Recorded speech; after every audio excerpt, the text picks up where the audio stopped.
It is Managers Week on MLB Network presented by Citrix. We're trying to talk to all 30, and Harold and I are lucky enough to get Aaron Boone falling into our window. Managers Week, it's the Yankees, second place finish in the AL East, number 5 seed in the postseason. They beat the Indians in 2 straight, and then they ran into the Rays buzzsaw and lost that one in 5 games. LeMahieu, Voit among the guys that had great years under Aaron Boone, who joins us on the Tuesday program. Booney, good morning.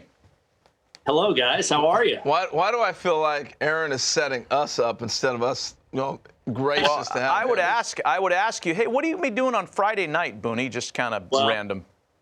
Maddie, I'm going to have you cut off all conversation with Harold in about 24 hours here, because we got a big game Friday night. We got the Ducks and the Trojans.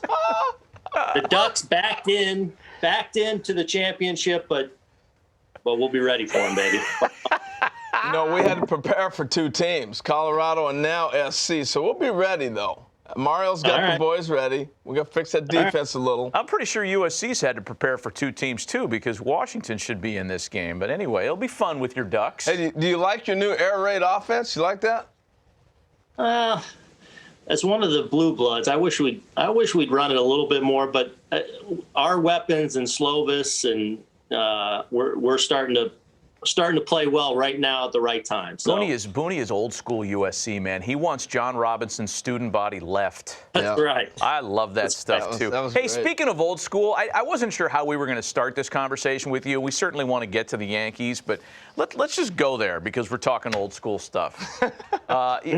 Because of your place in the game, and it is so unique because of your family's history in the game, because of what you've accomplished in the game, you've had a front row seat to some of the most notable baseball moments of Harold in my lifetime. Yeah. So let me ask you, let's hit some video, and let me ask you, where were you for the final out of the 1980 World Series? You were, 7 or 8 years old when the Phillies won one and your dad was behind the plate? Where were you for this?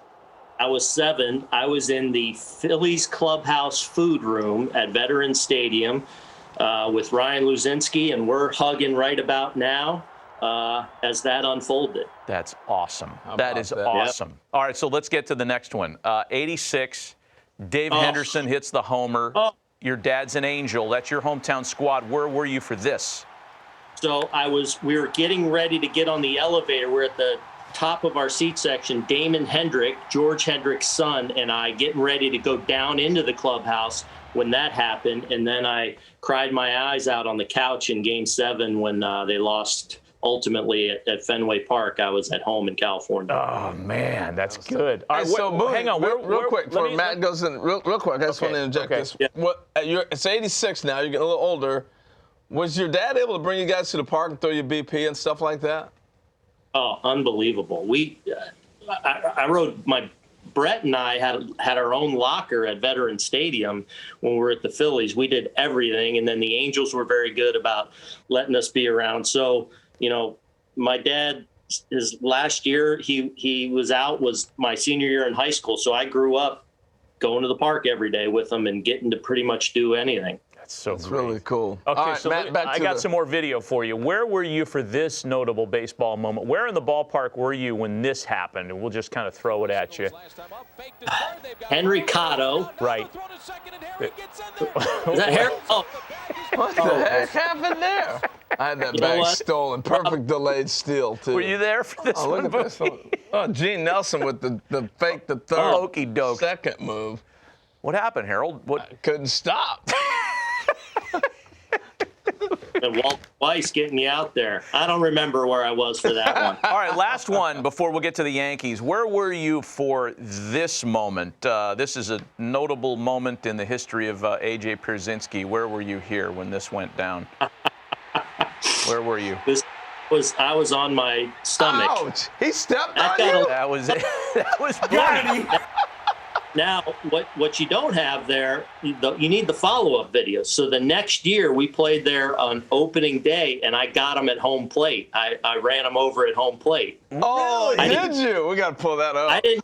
I didn't punch him like Barrett did, but I ran him over, and because I had to hear about that all winter long. AJ disrespecting you, stepping all over you. So I got him back a little bit. You guys are good now, right? Oh yeah, we were good. We were good even through that. Did AJ say he was trying to step around you, or did he say I purposely stepped on you? Eventually, did he confess it? He was very, matter of fact, it just happened to be in, but AJ. AJ's going to turn the knife a little bit and get a dig where he can. So he had a little, he had a little edge to his step. I love it. That's beautiful. Let's get to some Yankee stuff. There's business to be conducted, obviously. I mean, you as the manager in uniform, you're not the one signing DJ LeMahieu or not. But at this stage of the offseason, what kind of preparations do you make in either case, or do you let the dialogue play out first? Yeah, I mean, the dialogue with free agents and obviously adding to the team and whatnot, that's obviously Cash in the front office, doing a ton of work all the time and having those conversations. Where I come in, I enter my opinion here and there, but for the most part, it's kind of going through our debriefing process where we're talking with our staff, talking with our coaching staff, just trying to, find places where we can make improvements here and there and, evaluate the things we did well, evaluate where we need to get a little bit better. And those are the kind of conversations and things that we flush out in this month of the off season as we get ready for spring training. Hey, Aaron, I got a chance to see DJ play a lot because I had the West Coast shift, the late night. Yeah. What has surprised you watching him every day? I guess how big his presence is for how famously quiet he is. True. Right? True. Yeah. It's amazing, the way guys gravitate towards his locker, the way guys just want to be around him, the way guys want to pick his brain. When he does speak, it's like E.F. Hutton, everyone's listening all the time. And his play speaks for itself. He's probably been over the last 2 years the MVP of the league. I mean, the defensive versatility, the power he's had, the obviously ridiculous bat-to-ball skills he has. He's just been a great, great player, but he's been equally as impressive in our clubhouse in the impact that he's had on everyone that's walked through there. Yeah, no, I was talking with him. I thought he might struggle in New York because he is so quiet. I want to ask you another question, though, real quick, and it's back to Matt. Stanton, will we see him in the outfield? I know he DH'd a lot. How healthy can he be to play every day in the outfield?